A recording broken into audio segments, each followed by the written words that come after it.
Our next speaker is Ivan Nemytchenko, correct? Awesome. He's from Russia, but right now he's living in Serbia. He has been a Rubyist since 2006, speaker since 2010, that's something, and a GitLabber since 2016.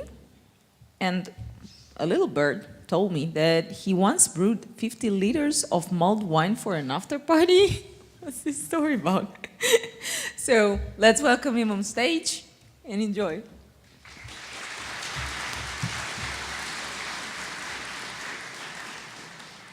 Thank you. That's true. And today I'll be talking about my experience of organizing remote internship for junior Ruby developers. This happened a year ago, so this is not related to my work in GitLab.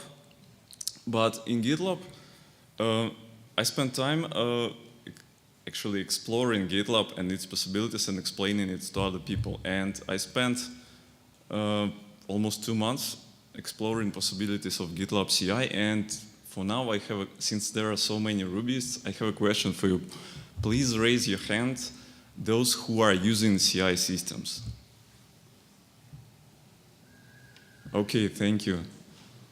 It's actually hard to understand how many, and who is not using CI. So, yeah, I know that's a shame to raise your hand. Okay, never mind. So, yeah, I've got my first paid job as a programmer in 2002, and I switched to Ruby in 2006, and in 2008 my project got bigger, and I found another guy with the same experience as me, and we started to work on this project together. I had to tell a bit about myself in order to give you some context about the story first. So later we found two juniors and taught them everything we knew, and we started to work together. Then later our small company been merged to a small startup. And then one day, two guys appeared in our office. They were students and they had to finish some project for the university to show. And they needed some paper that they have finished some project in some company. So we gave them some task, they did it, and we gave them this paper, and they disappeared. Later, I quit the startup and completely forgot about these two guys. But they appeared again. Like they graduated from the university, and they came to me and they said, Ivan, we kind of love Ruby, and we would like you to continue teaching us, and we want to become Ruby on Rails developers. And since I was working in startup, I've learned a bit about how startup work, and I was thinking I had a lot of ideas, and I wanted to turn them into startups, of course. And I had another idea that it's actually a good opportunity for me, so that I will give some of my ideas for these guys to implement, and I will teach them how to build Ruby on Rails applications. So 2 months later, they built a prototype for me, and I actually I presented my startup in some startup meetups. Obviously, I realized that it is not so easy, that the code and even a product is not enough to become a real startup. And later, I joined another company, and these two guys joined this company as me, as developers, and I was a kind of co-founder. Later, I quit again, and I switched back to freelancing. And then I finally realized that I've missed tons of stuff that I was writing code in a bad way. So I was actually writing code in a Rails way, and my business logic was coupled to the framework logic. And then I started to read lots of books and watch lots of videos from conferences about stuff like solid principles, design patterns, refactoring techniques, architecture types, and so on and so on. And I realized that such a thing exists, and I had a couple of projects where I was able to apply this, and I even gave talks like Stop Being Rails Developer, and from Rails way to modular architecture.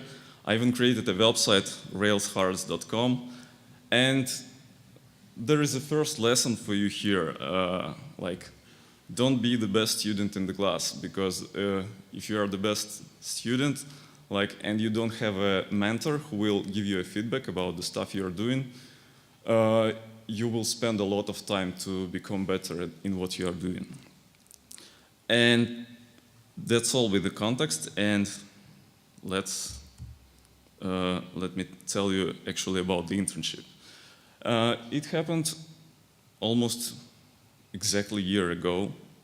I found myself working half-time on a freelance project, and I was looking for a way to invest the rest of my time in something interesting and potentially useful.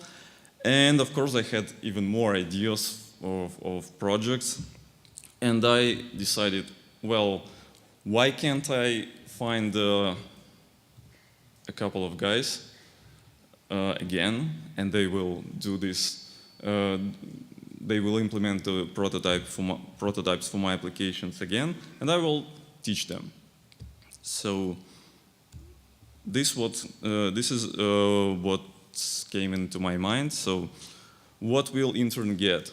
So basically, he will get a project in portfolio. He will get an experience of development from idea to production. He will get the working team experience and remote work experience, because at this moment I moved to Serbia, but I was going to do it in Russian. So, and the technology stack was pretty simple. I wanted to keep it simple. It looked like this. And the requirements were also simple: basic Ruby on Rails and Rails knowledge, and ability to contribute at least 20 hours per week. So I wrote a blog post, and accidentally it became very popular, and in first couple of days I've got 20 applications.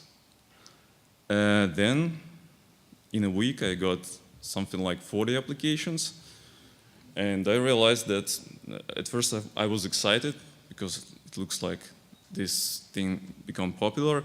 Then I've got a bit scared, and I realized that probably I need to choose the best, and I started to think on some test for them in order to reject the worst and to do projects with the best.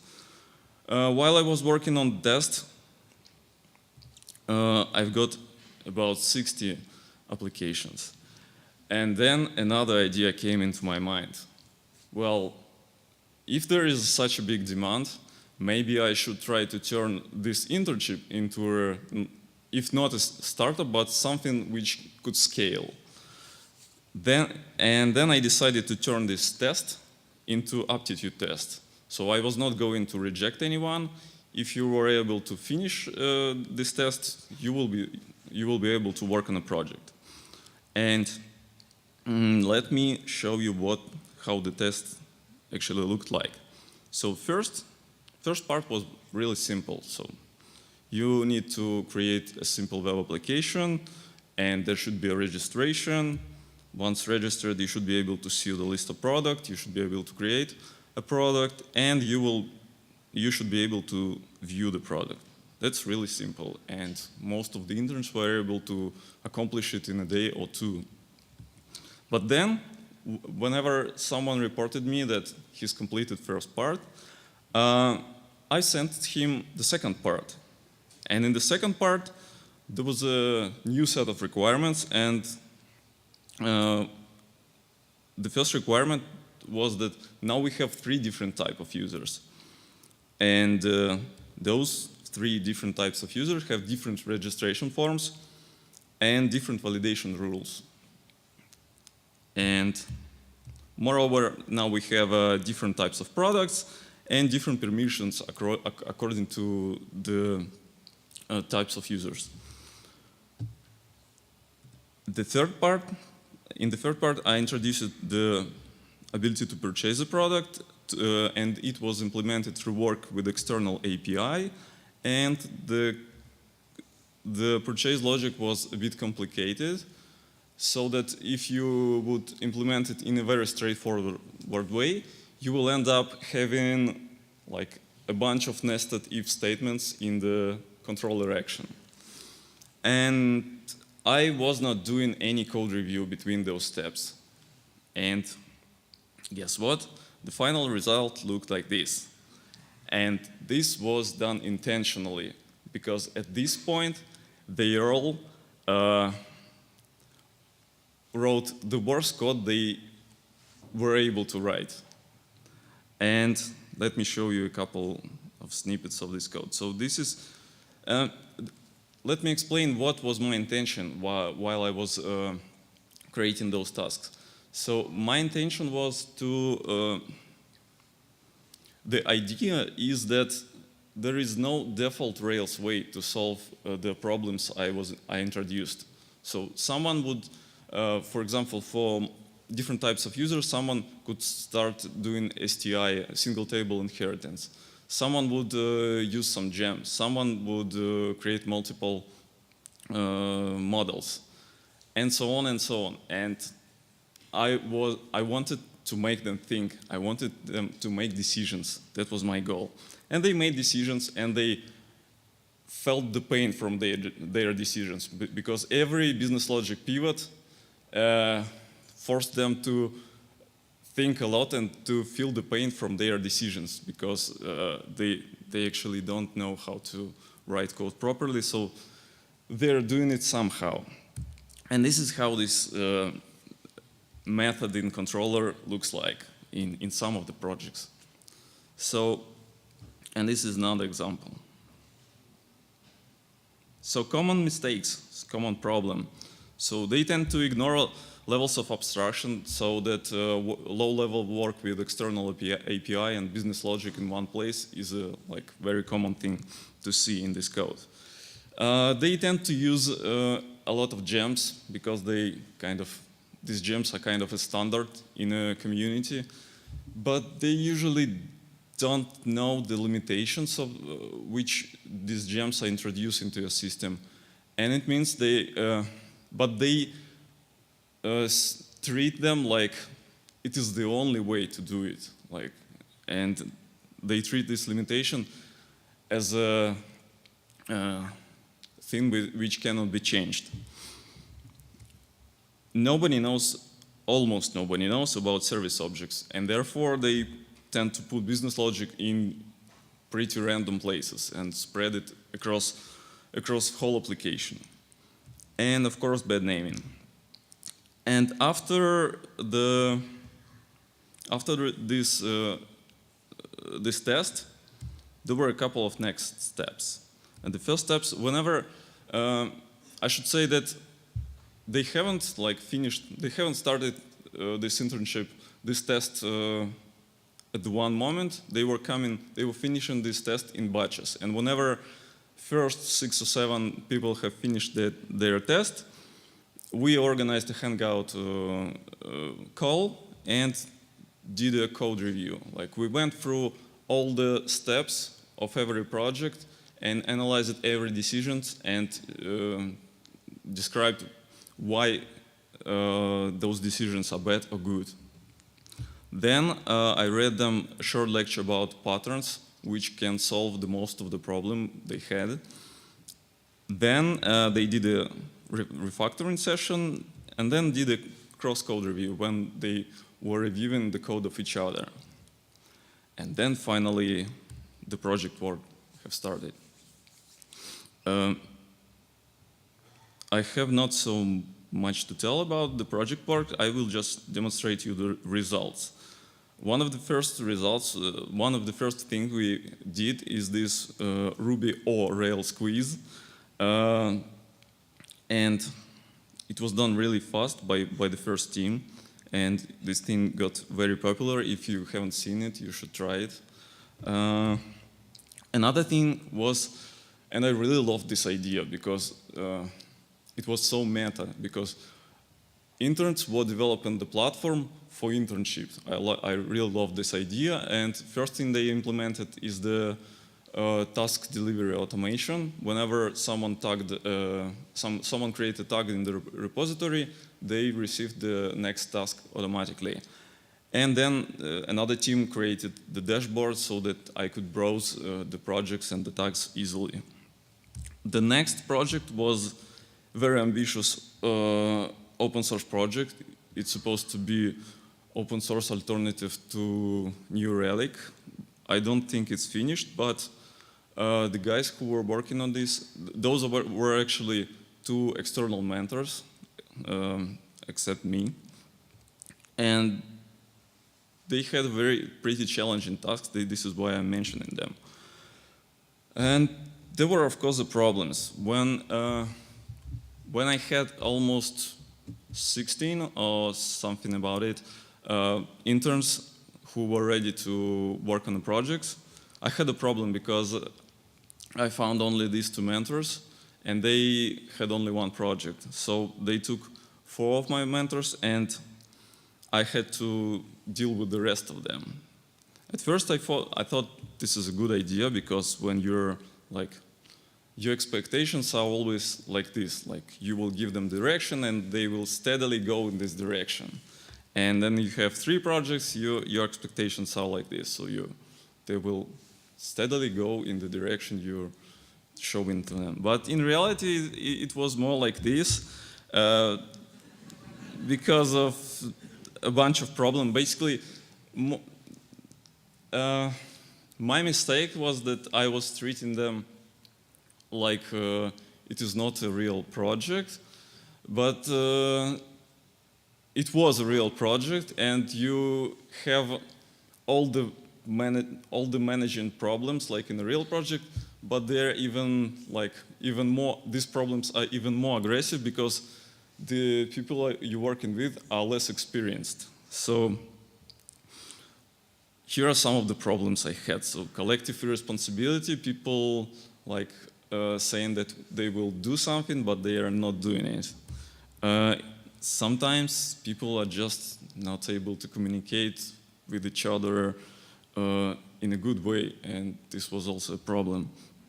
Sometimes it's a lack of motivation, and as I said, a lack of mentors. But the main problem was that I realized that in every project I had to play these 3 roles. I had to play the role of product owner, of project manager, and of code mentor. And it was too much for me. And of course it ended up with burnout. And these are my mistakes. So I'm still not sure about it, whether I should take money from these people, but I'm still thinking on this. 2 big teams. I think 2 for the first project is just enough.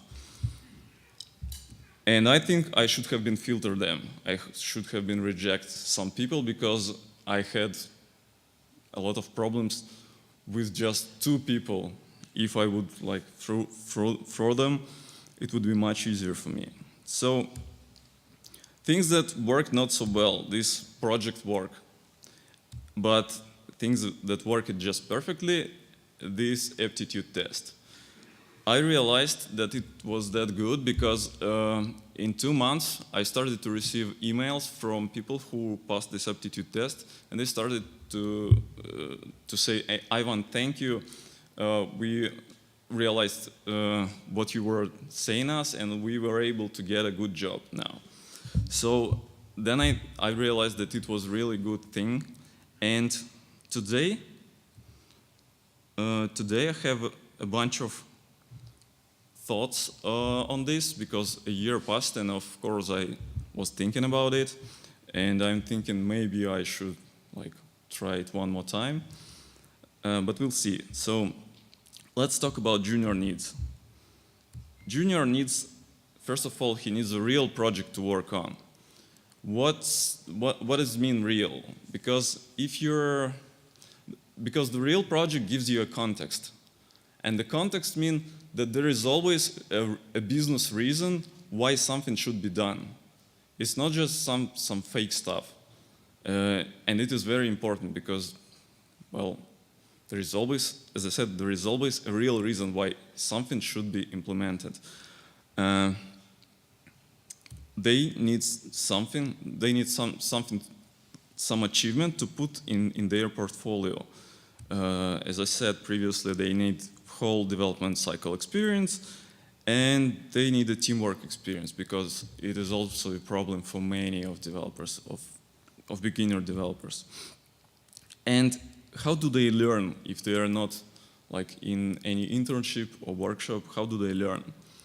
One way to learn is to go to a conference, and this gray spot in the middle, it represents your brain, your current skills and knowledges. And those lighter spots, those are new areas of knowledge you will learn about like after you visit a conference. This is how your brain will look like. We can represent it in this way. And the bad thing here, and I like this way of learning a lot, I call it exploratory learning. You learn about a lot of new stuff around you. But the problem here is that you had to choose. You had to choose where to put your efforts on. And if you choose, for example, to become better in Elixir and you decide to spend like next 2 weeks to improve your Elixir skills, you will improve it. And this area of knowledge will become stronger in your brain, but the rest of the stuff you will just forget. That's the trick. That's how our brain works. So this is why taking notes at the conferences actually might help. Another way of learning is book reading and online courses.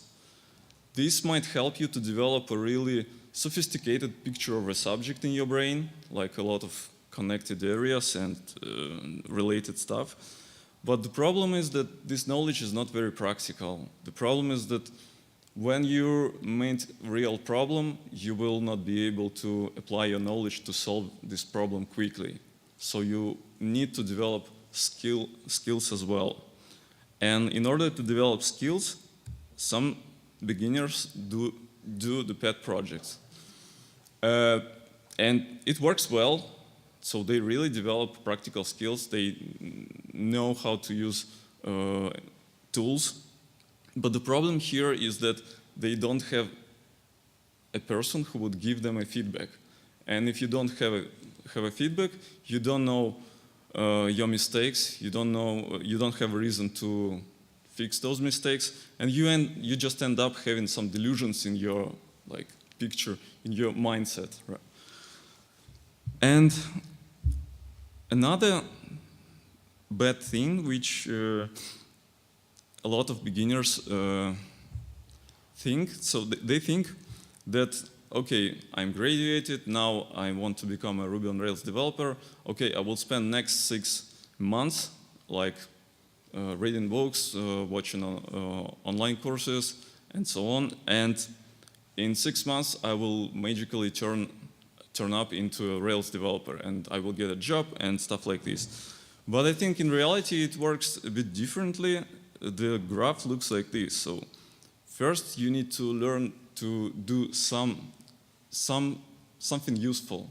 And if you learn how to do at least something useful, it means that for sure there is a person who would like to pay you for doing exactly this kind of tasks. For example, you could learn how to scrap web pages, and I know that this skill is still required by a lot of companies. So I know that most of the senior developers would consider this task really boring, but for juniors, it is a very good task to grow. And then you make another step, and you learn how to become more and more useful. And this is how you become a strong developer. And another way to improve yourself is to contribute to open source. And I had to mention GitLab, for example, as an example of mature open source project. Because in a mature open source project, there is a set of different problems, and you can choose the size which is right for you. You can choose perfectly sized problem, which is not too boring and not too scary for you. Another good thing about mature open source project is that there is a community.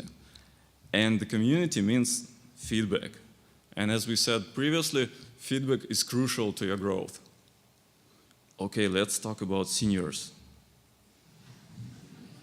Yeah. And seniors, they have a lots of tasks. They are very busy. So, and of course they have a lot of important stuff to do, but they also have a lot of routine tasks. They have a lot of research tasks. They have a lot of nice to have features to work on. They have lots of low priority features. And they have missing features in their favorite open source project, but obviously they don't have time to contribute to these projects. And of course they have tons of ideas for their side projects. It looks like they have exactly this kind of tasks which are required by these juniors, right? So why can't we just take these juniors and start giving them these tasks? Well, you don't want to deal with just any junior, with any beginner. You would like them to have the same mindset as you have. And you would like them to look like this. So ideally, they should share the mindset you have. Ideal situation would look like this, like you would like just to clone yourself, right? But since it's not yet possible, we had to find a workaround. And let's take this mindset and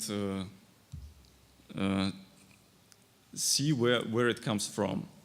So this small piece of your mindset, I know that it came from one fuck up on one project. Like you did something, you make some decision, and well, you basically erased half of the database in production. Maybe not the half, but you've learned from this mistake, right?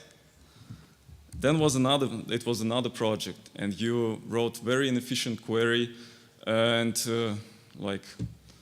simple operation. They took like half an hour in the website. So, and you've learned this lesson as well. And there were more and more projects like this, and you've learned, and this is how you got this picture. This is how you got your mindset. And this also can be represented as a path. Like you went through a couple of projects and you learned some lessons in these projects. And what I'm suggesting is to split those, is to turn your experience from these projects into exactly same set of tasks which I was describing, which I was given in this internship. Like this, you can represent your experience as a set of tasks, which is also a set of business requirements pivots. So you can turn the first experience in this set of tasks, and the second one, and the third one. This is, of course, just a hypothesis, but for now, I have like a huge pile of tasks like this. I would like to delegate them, and those will be very useful if someone would work on them. It will be very useful for my company, and the solutions will take a lot of attention. And now, if I ever decide to do it again, what I will change? First of all, I will develop more tests. So I would develop tests for myself. I already have an idea of a test for RSpec, for work with external APIs, and for work with CI. And I will be calling not only for interns, but also for mentors. And I'm going to help these mentors to turn their experience into the same into the tasks like this. And of course, I'm going to reject the bad newbies, because sometimes there are people which are just not worth your time. I think that's it for me. Like, I still have those stickers, so please come and ask me for them. I would like to talk to those who are somehow related to teaching, to dealing with newbies, to teaching newbies. So that's it. Thank you.